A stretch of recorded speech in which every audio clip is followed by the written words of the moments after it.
So how I installed this nibbi 28 millimeter carburetor on this. Well, first of all, the factory carburetor that come on this, which is this, and the nibbi carburetor are identical. All besides the collar and some engravings. They are absolutely identical. And these carburetors can be taken apart. They can be tuned. You pull that plug out there. You drill these rivets out right here and put screws in. These carburetors can be tuned. But like the slide on this nibbi it is a lot better. And it just seems like they use a little bit better internals in it. But the body of the carburetors are the same. I did have a little bit of trouble getting that one in. Well, first of all, I was able to use my existing choke cable. You really can't see it too well on the bike, but the choke is right here. And if you look at that brass fitting up there, that's actually the factory choke cable that goes in. Well, the nibbi carburetor comes with just the plunger that you pull up here. I unscrewed that and ran my existing choke cable down in there.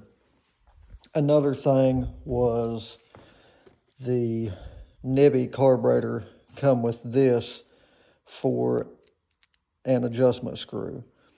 So I did, and when I was putting it on, it was smashed up against the frame. I couldn't use it, didn't have a clearance.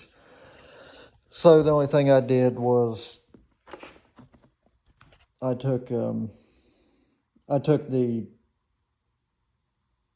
idle screw out of this and put it in that, and I mean they're identical. This thing screws right down in this one,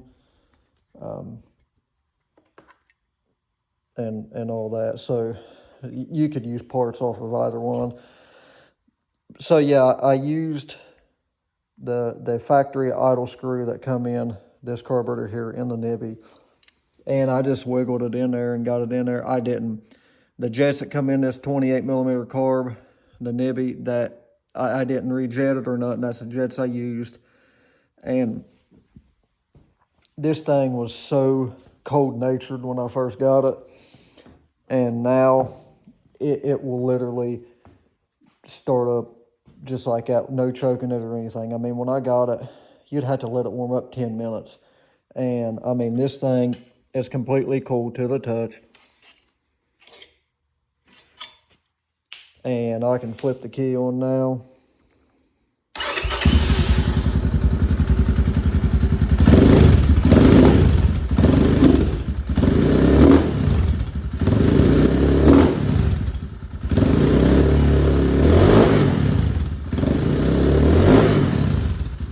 It's still just a touch cold-natured, but whenever you had started up with a factory carburetor on there, you literally could not touch the throttle or it would kill it.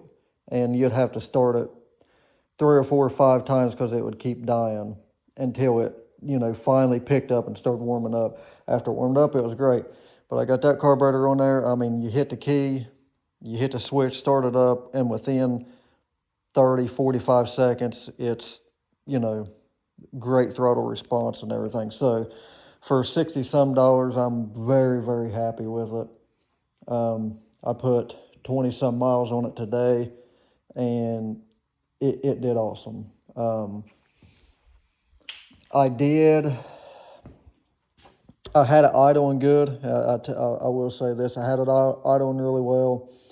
I put the gas tank on it, and how the throttle cable runs is it runs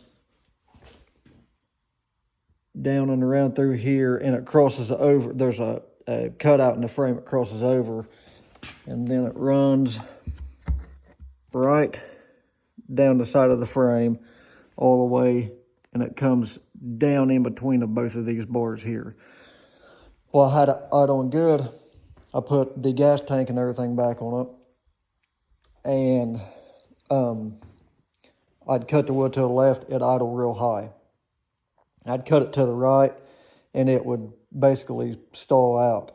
So I took the gas tank off, made sure I had it routed right, and I did. But initially what I ended up having to do was come up here and adjust this. I just had to take it like a quarter of a turn out to give a little bit of slack in the throttle cable. And then I set my idle from there, and it was perfect. But other than that, I know I really didn't see a whole lot as far as going into detail about, you know, what it took to get it to fit and all that. And I can post a link below or whatever as far as what carburetor I used. But there's the number on it. And as long as it's a 28 millimeter and is open, you know, on both sides, it would take the boot.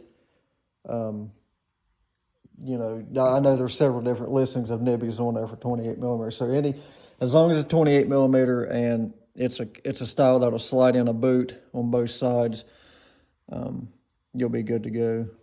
But other than that, I'm really loving the bike, and I will continue to post updates. And the KTM graphics kit is supposed to be in tomorrow, so I'll post and let people know how that goes, if it'll even fit. It looks like it will, but we'll see. So